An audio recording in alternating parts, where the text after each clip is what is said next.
గీత నేటికి శ్రీకృష్ణ భగవానుడు అర్జునుడికి ఉపదేశించి దాదాపు 5125 సంవత్సరాలు నేటికి మనం పూర్తి చేసుకున్నాం.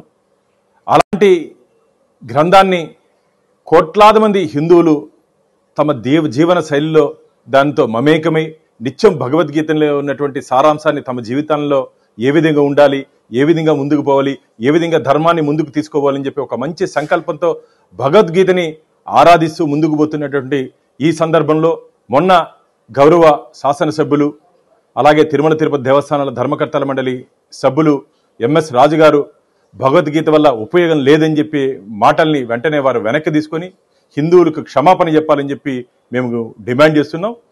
ఖచ్చితంగా భగవద్గీతను ఈరోజు ఒక పవిత్ర గ్రంథంగా భావిస్తున్నారు. మనకున్నటువంటి రామాయణం, మహాభారతం, ఇతిహాసాలు, పురాణాల్లో భగవద్గీత ఒక పవిత్ర గ్రంథంగా మనం భావించి ముందుకు తీసుకుపోతున్నాం.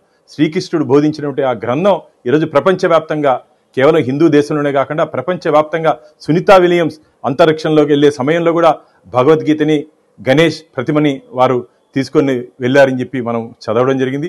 అంతేకాకుండా ప్రధానమంత్రి గారు కూడా విదేశాలకు వెళ్ళినప్పుడు సందర్భంలో విదేశాల్లో ఉన్నటువంటి అధ్యక్షులకి భగవద్గీతని, ఈ పవిత్రమైన భగవద్గీతని వారికి అందించినటువంటి సందర్భాలు చూస్తున్నాం.